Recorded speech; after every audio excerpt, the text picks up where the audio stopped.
Okay, we are now open for questions and answers.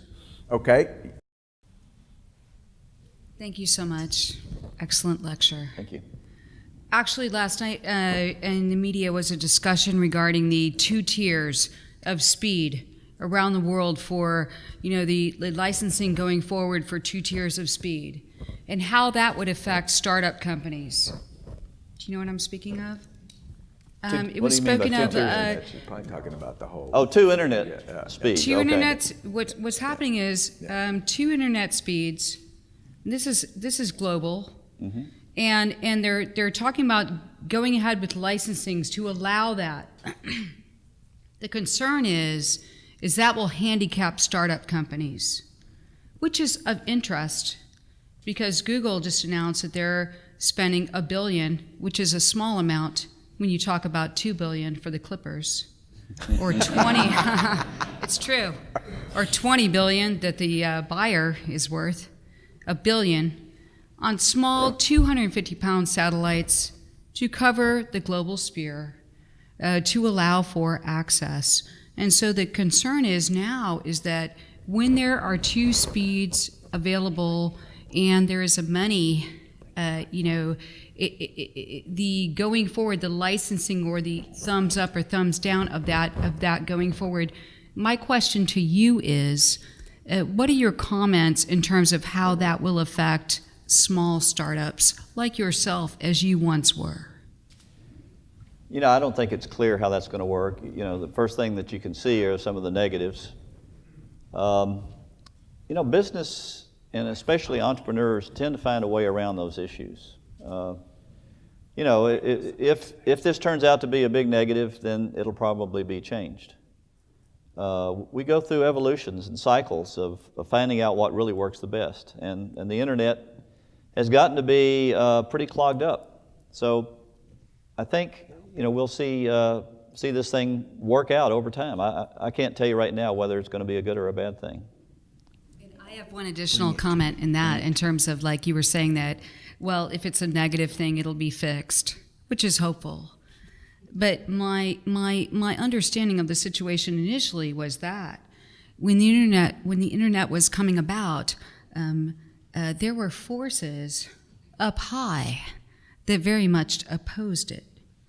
And they very much opposed the internet, and they were like, no, this is not something we want for the masses, and yet it came about, and look where we are now, My other question for you is, what are your comments as to Reddit and sources like that, where the user upsources the source for news and that sort of thing? That's my last question for you. Well, crowdsourcing is an interesting phenomenon. It's very effective for some things, and it doesn't work for everything. So it's one of the many things that when you combine it with the mobile technology and the ability to do the kinds of things we're developing now. Healthcare is, a lot of us have used mobile for our own healthcare for a long time, but what we're seeing now with Apple supporting it, to me it's kind of like IBM coming into the PC market. There was a lot of action there, but once a major leader like Apple blesses it and really makes it a big part of their strategy, now we're going to see healthcare and mobile combined, I think, begin to really make a dent in lowering healthcare costs and making a lot of the simple healthcare more effective. So hopefully there'll be a lot of good things that come out of all of the developments that are going on right now. Yes, sir. I was wondering, with Compaq in Houston and Dell in Austin, is that just coincidental, or were there some symbiotic things happening between your 2 companies at the time that the PC was really taking off? Well, I'll actually tell you a little-known fact. If you look at the first, let's say, 15 years of the PC industry, there were 5 different companies that were major players, really the leaders. Early on, it was Tandy. Believe it or not, Tandy was a leader of the market in the beginning, and Apple. Okay, and then along comes IBM. Then Compaq, and then Dell displaces Compaq eventually. So of those 5 companies, how many were from Texas? Three. Yeah. 60%. One from the West Coast, Apple, one from the East Coast, IBM. I don't know why. But it dawned on me a long time ago that there's something about the culture of Texans, something that maybe, the wildcatter gene that allows you to take risk. And trust me, there's a lot of risk in starting up a company of any kind, and a computer company in particular. And then really being focused on sticking with it till the end. And if you know how Dell came along, they had a strategy that they just stuck with. In the beginning, it was a pretty good strategy, but it really didn't have a lot of future. And then the world changed, and suddenly it was the place to be. And so, I don't know. I mean, it's very interesting that Texas has a lot of great contributions to the world, and that's one of them. Yeah, the lesson there is don't mess with Texas, right? Yeah. That's what Governor Perry would say, anyway. That's right. That's right. Yes, sir. One of my big takeaways from this evening is that corporate culture is really important in starting companies like Compaq and other successful ventures. And you talked about minimizing conflict between employees and helping them feel a sense of pride in their organization. I was wondering if you could talk a little bit more about how to create that in an organization. Absolutely. The culture at Compaq was fundamental to our success. There is no doubt in my mind that if we hadn't developed the culture we did from the beginning, we couldn't have possibly done what we ended up having to do against IBM. There were just, Steve Jobs, if you've read the book or heard the report, Steve Jobs was a very creative guy, but not a great boss. And so if Jobs were trying to do what Compaq did, it wouldn't have worked because we wouldn't have been able to move as quickly as we did. We really built up such a speed of new products and new innovations that you had to have an environment where people could be empowered to do all of that. So, here's how we did it. First of all, it's about how you treat people. You treat them with respect, and you demand that they treat each other with respect. Everybody is treated the same no matter what, and if somebody can't follow that, then they're out of there.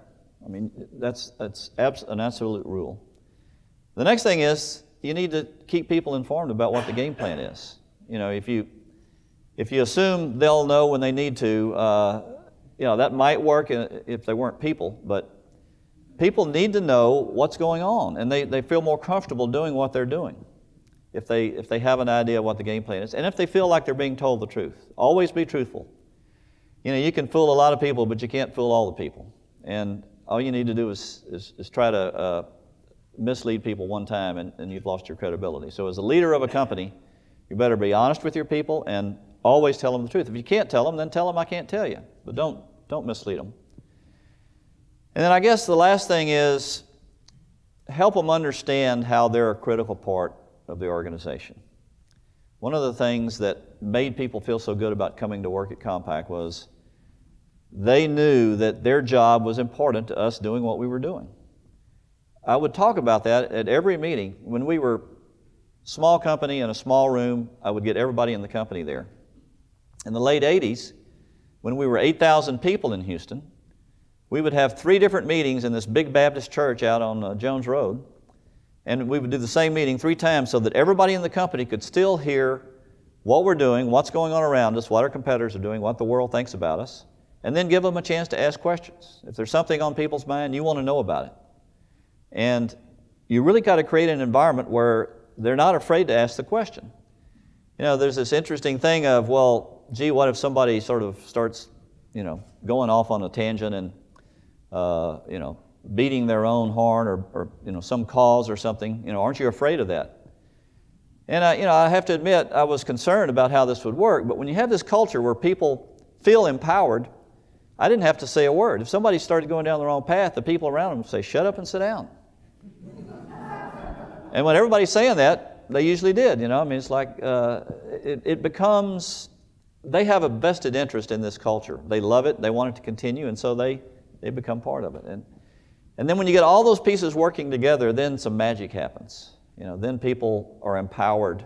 They can work a long time. They don't need to work all the time, but they can work a long time and still not get tired because it's an empowering environment. Do we have any ex-Compaq people in here?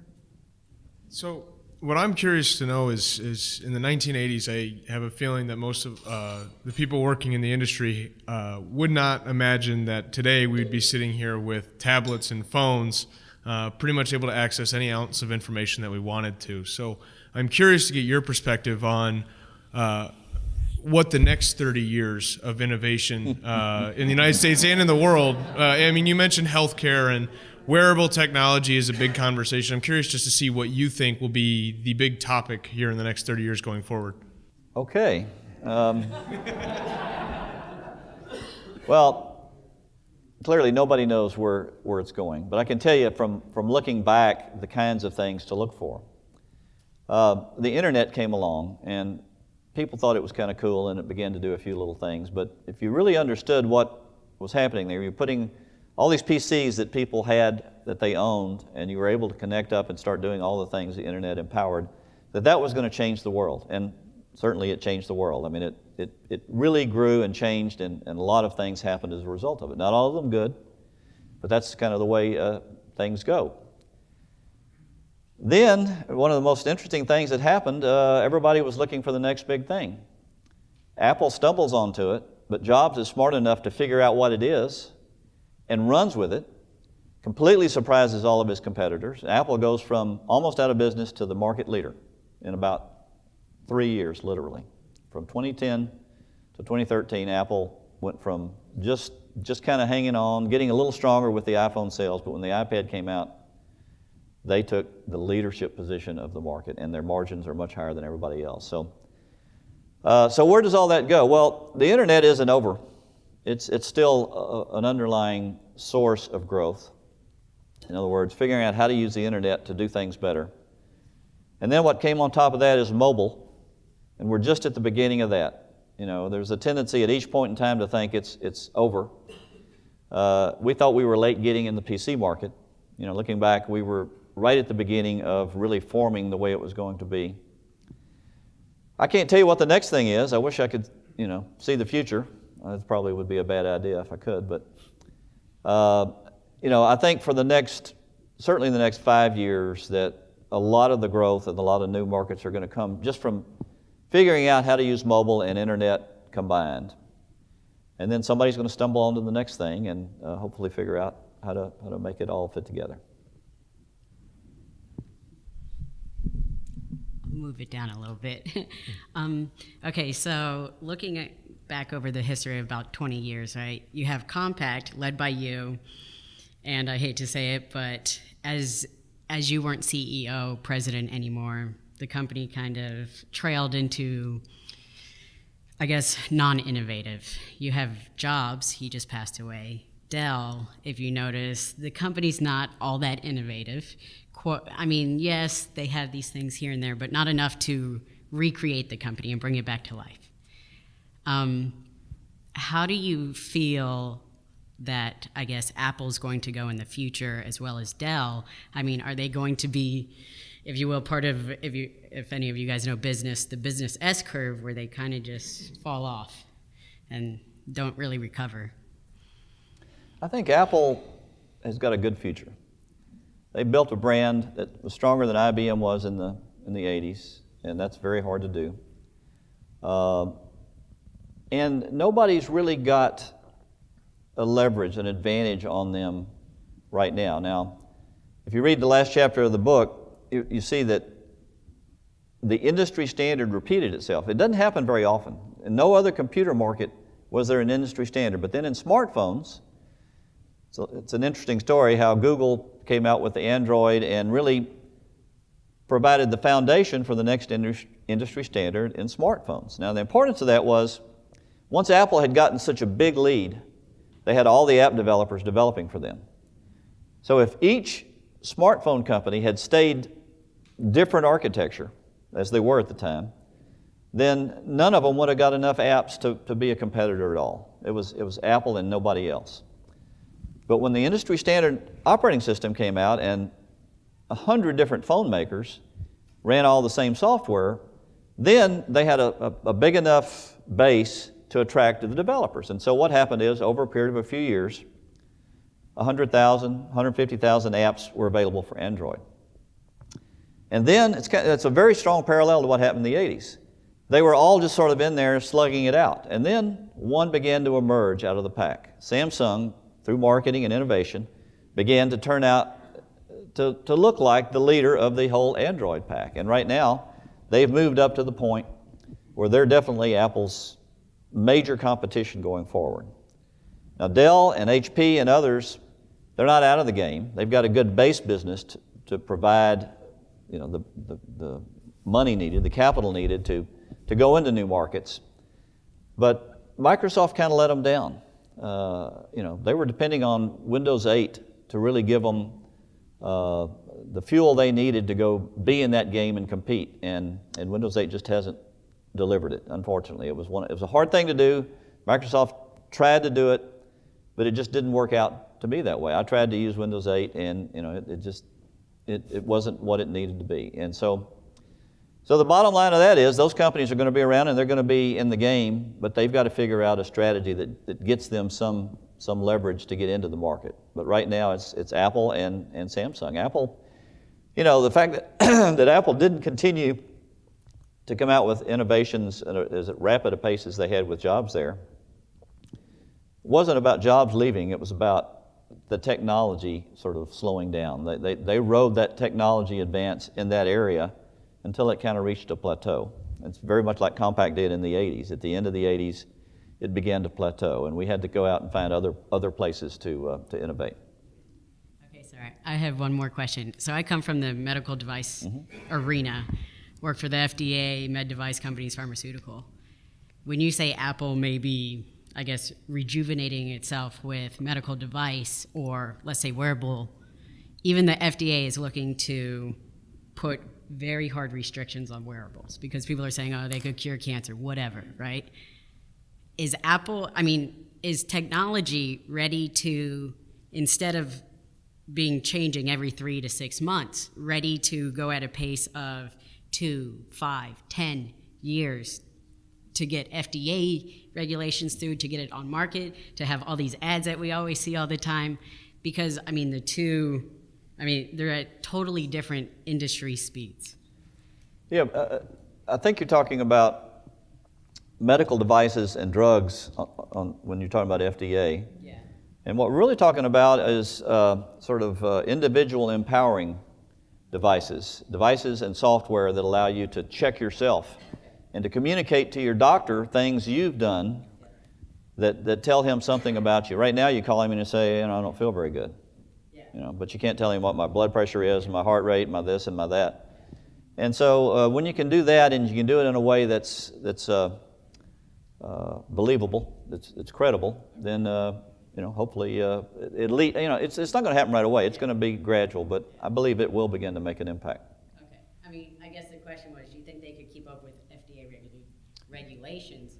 Because the FDA has already said that they're going to put regulations on any wearable device that impacts your health, whether it's talking to a doctor. Well, we deal with that kind of thing all the time, and yeah, FDA can slow it down, they can weaken it, but the fact that they say they're going to do it, not all the time, but a lot of times it ends up working out okay.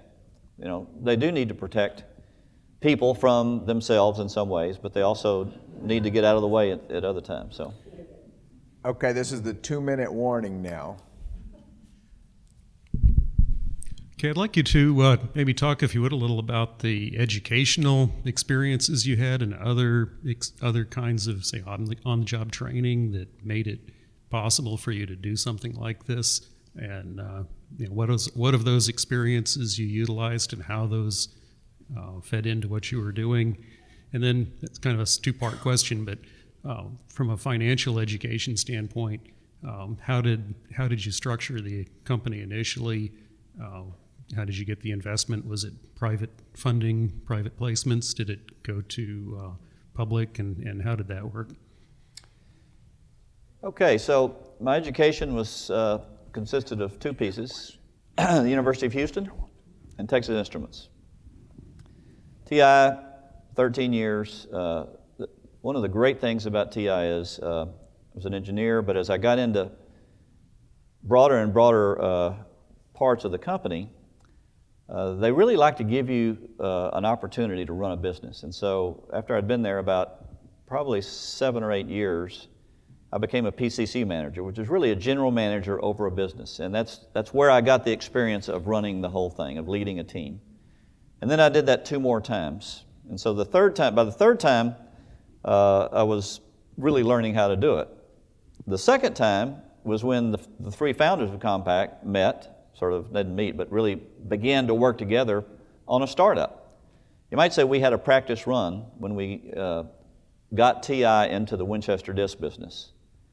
The project that I led was to go out and figure out how to get us in the business of manufacturing Winchester disks. And so the 3 of us worked together in that, and it was really a prototype of our roles when we started Compaq. We had no money. We saved up money for 6 months, quit our job, and fortunately only about 6 weeks later we had gotten venture capital funding. It was classic venture capital. They come in and they tell you how it's going to be, and that we gave them 55% of the company. We raised $1.5 million in February. We raised another $8.5 million in September, and then we raised 20 more in the next February, and we went public in December. So, and we raised $66 million. So in 2 years, less than 2 years, we'd raised $96 million. So it was a lot of money, a lot of capital raising going on. What's interesting about his venture capital funding, if you've read the book, you'll see it. If any of you know, there's been a major venture capital firm in Texas, up in Dallas for quite some time, called Seven Rosen. And he met with Seven and with Rosen before they were Seven Rosen, and there was not nearly the venture capital world that there is today, but he still was very successful. Let's hear it for Rod Canion. Thank you.